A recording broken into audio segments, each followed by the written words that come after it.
Ladies and gentlemen, we are gathered here today to mourn two deaths. The first is of this vlog series, which in its current format, I feel it best for me to focus and channel my energy somewhere I can have more of an impact. And the second, being Good Friday, is of course the death of Jesus Christ. Now, before you feel uncomfortable, turn it off, think this is not for me, don't panic. I am a Catholic. I'm also a HIV positive man. I'm gay. I'm an ex-expat. I happen to be wearing a very lovely Valentino jacket. And these are all aspects of me, but they are not fundamentally defining me as who I am as a person. And I think it's really important for us to understand, in today's context more than ever, that we really need to be putting our efforts into something that unites us rather than separates us. Two fun facts. The first one is, this year is one of only 3 years this whole century where Passover, Lent, and Ramadan all coincide. The second fun fact is, did you know that I voted for Brexit?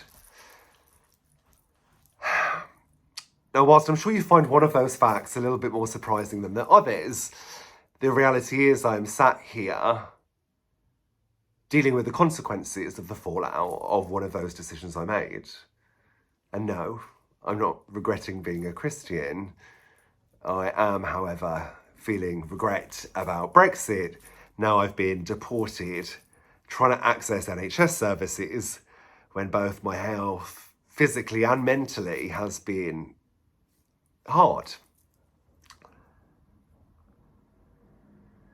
As a Christian, that's certainly something that's given me comfort, but I think we've done the religious part for now. So let's go on to the second theme, which was all around family.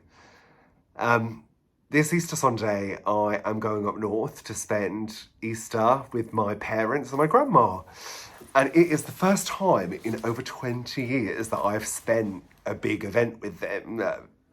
Christmas, Easter, anything like that. I'm not from an awful family, and I'm not from a fractured home, but the last year in particular has been a real struggle.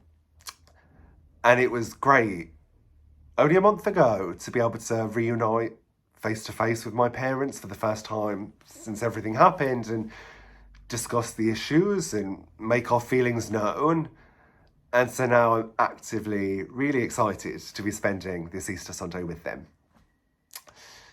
I haven't been sat alone in this time. Of course, I've had people around me and a network, and there's one family in particular which have been like a second family to me. They were the family who took me in the day I landed after being deported from Dubai. They were there again the day I landed and got kicked out of Qatar. They were the family that I spent Christmas with.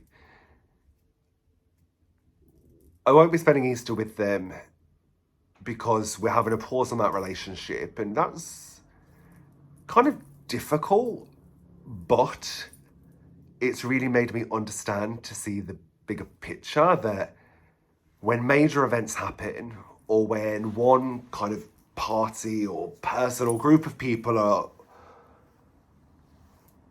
under really heavy, challenging circumstances, there is a wider impact and a wider implication. And it is fine for people to take breaks. And I am really hopeful and excited to reconnect with them.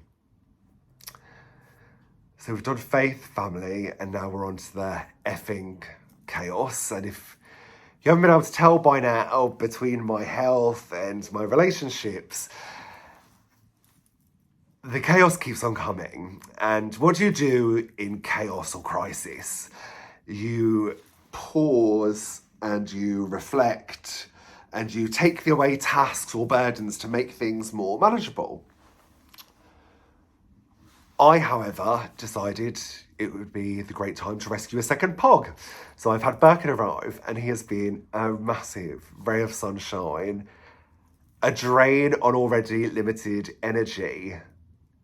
And as much joy as he's given me, I've actually really, really been struggling to the extent where this week I haven't been able to go to work for a couple of days because the stress and the anxiety was crippling.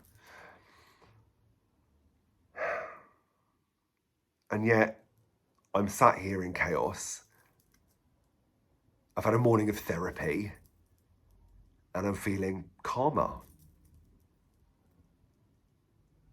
So it is at the end of this last video of this series that I make a slight confession that today isn't about a death. It's to mark a celebration. This series is going under a new name, but just like Jesus Christ, you're going to have to wait until Sunday before it's reborn and unveiled. This isn't a brand gimmick. This is a commitment to you. I started this blog to be focused on issues. Alexa, stop! In what was supposed to be 6 minutes. Focused on HIV and breaking the stigma and changing societal views on disability, illness, or any bit of your identity which people could take issue with. Whilst I've been really stressed, I went yesterday to try and get a massage to de-stress, and I had to sign a medical consent form.